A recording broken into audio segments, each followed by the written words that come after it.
संजीवनी talks episode 34 cholesterol heart danger Ayurveda का सच। नमस्कार दोस्तों, आज हम बात करने वाले हैं कोलेस्ट्रॉल और दिल के रिश्ते पर आयुर्वेद के नज़रिए से। बिल्कुल, ये विषय तो आजकल बहुत चर्चित है। हाँ, सही कहा आपने। अक्सर सुनते हैं मेरा कोलेस्ट्रॉल बढ़ गया और डर लगता है कि दिल में गड़बड़ी आ जाएगी। लेकिन असल में समस्या कोलेस्ट्रॉल की नहीं बल्कि उसके असंतुलन की है। ओह, यानी सिर्फ रिपोर्ट में दिखा आंकड़ा ही पूरा सच नहीं बताता?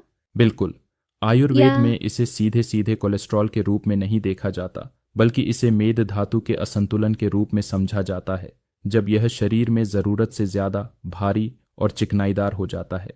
ओह, मतलब यह सिर्फ एक रासायनिक चीज नहीं है, बल्कि हमारे पाचन और अग्नि की हालत का प्रतिबिंब है। सही पकड़े आपने।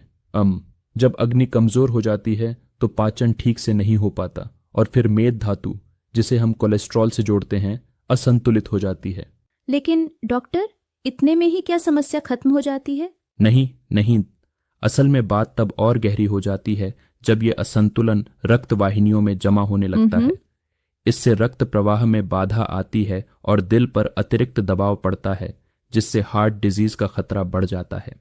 मतलब सिर्फ रिपोर्ट में नंबर देखकर तो हम कुछ भी समझ नहीं सकते, है ना? बिल्कुल सही, क्योंकि रिपोर्ट वो एक संकेत ही देती है, लेकिन अगर आप अपने खाने, नींद और चलन फिरन पर ध्यान दें तो असल समस्या का पता चलता है।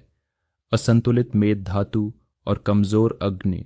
तो आयुर्वेद इस समस्या को कैसे देखता है? देखिए, आयुर्वेद कहता है कि सेहत का मूल मंत्र है संतुलन। जब शरीर में हर चीज अपनी जगह पर संतुलित रहती है तभी असली स्वास्थ्य मिलता है। मतलब कोलेस्ट्रॉल खुद में बुरा नहीं है जब तक मेद धातु संतुलित रहती है। समझ में आया। असल में समस्या तब होती है जब पाचन सही ढंग से काम नहीं करता और मेद धातु अपने निर्धारित मानक से बाहर चला जाता है। ठीक कहा आपने। अब बात करते हैं कि आयुर्वेद अपने हल में इस समस्या का समाधान किस प्रकार सुझाता है। यहां 3 मुख्य लेवल पर काम होता है। पहला, अग्नि या पाचन क्रिया का सुधार। दूसरा, मेद धातु का शोधन करना, जिसमें हल्के, गर्म और ड्राई गुण वाले आहार जैसे जौ, मनुक, सब्जियां शामिल हैं। और तीसरा, मानसिक तनाव को कम करना। यानी कि सिर्फ दवाई पर निर्भर हो जाना ही सही रास्ता नहीं, बल्कि जीवन शैली में बदलाव भी उतना ही जरूरी है। बिल्कुल। अक्सर देखा है कि लोग डर से दवाइयों का ही सहारा लेते हैं, बिना ये देखे कि नींद कैसी है, कब किस तरह का खाना खा रहे हैं या चलन फिरन कैसा है।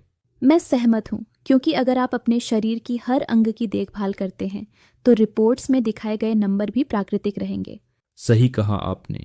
यहाँ तक कि अगर हमें ये समझ में आए कि दिल पर असर तभी पड़ता है जब रक्त वाहिनियों में मेद जमने लगता है, तो हम असल में अपने स्वास्थ्य का ख्याल बेहतर तरीके से रख सकते हैं। ठीक है, लेकिन कभी कभी लगता है कि इतने सारे उपायों का पालन करना मुश्किल है। हाँ बिल्कुल, लेकिन सोचना यह है कि ये एक होलिस्टिक अप्रोच है, जैसे कि इट्स लाइक एक सुघड़ी तानाशाह की तरह अपने शरीर के हर अंग को संतुलित रखना। अगर पाचन मजबूत होगा तो बाकी सब अपने आप ठीक हो जाएगा। सही, इसलिए हमें सिर्फ रिपोर्ट देखने की बजाय अपने खान पान और जीवन शैली पर ध्यान देना चाहिए। ठीक है, अब बात करते हैं कि दिल को नुकसान कैसे होता है। जब मेद धातु रुधिर वाहिनियों में जमा होने लगती है तो रक्त प्रवाह धीमा हो जाता है और दिल को ज्यादा मेहनत करनी पड़ती है। इस प्रक्रिया में धीरे धीरे दिल कमजोर हो जाता है, जिससे हार्ट डिजीज का खतरा बढ़ जाता है। तो अगर सही खान पान और पाचन शक्ति बनी रहे तो दिल के हालात भी अच्छे रह सकते हैं। बिल्कुल, और यही तो असली संदेश है। कोलेस्ट्रॉल एक आलोचक नहीं है, बल्कि ये शरीर के असंतुलन का संकेत है। लेकिन एक सवाल है, क्या आप मानते हैं कि हर कोई अपने जीवन में इस संतुलन पर ध्यान देता है? दरअसल नहीं। बहुत से लोग बिना सोचे समझे सिर्फ दवाई पर निर्भर हो जाते हैं, छोड़कर अपने खान पान, नींद और व्यायाम को नजरअंदाज कर देते हैं। आयुर्वेद कहता है कि पहले कारण को समझो और सुधारो, फिर दवाई आएंगी। सही, क्योंकि अगर शुरुआती समस्या जैसे पाचन दोष या मानसिक तनाव को दूर कर दिया जाए तो आगे की दिक्कतें अपनी आप हल हो जाती हैं।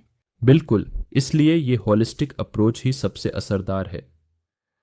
अगर आप अपने खाने, चलन फिरन और मन की हालत का ध्यान रखेंगे तो ये रिपोर्ट सिर्फ एक संकेत बनेगी, न कि समस्या।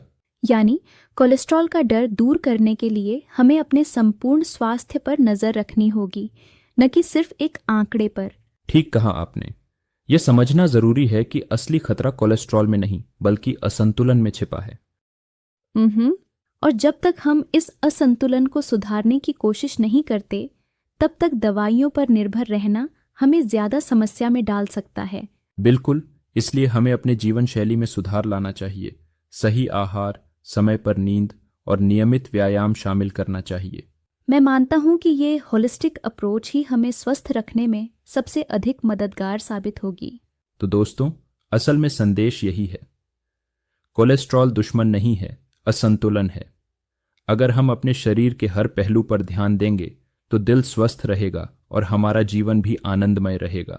हाँ, और ये चर्चा हमें याद दिलाती है कि सही जानकारी और संतुलित जीवन शैली में ही असली शक्ति है।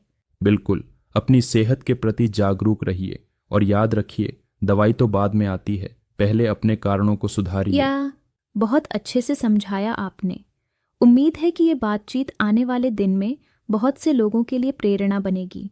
तो इससे हमें ये सीख मिलती है कि अगर हम अपने पाचन, खान पान और मानसिक स्वास्थ्य का ध्यान रखेंगे तो दिल की सुरक्षा अपने आप हो जाएगी। बिल्कुल, और इसी सोच के साथ हमें आगे बढ़ना चाहिए। दोस्तों, ध्यान रखिए, संतुलन में ही असली जीवन शक्ति है। स्वस्थ रहें, सजग रहें और अपने जीवन शैली में छोटे छोटे सुधार करके बड़ा बदलाव लाएं। धन्यवाद। धन्यवाद। उम्मीद है ये बातचीत आपके लिए बहुत उपयोगी साबित होगी। Please like, share and subscribe.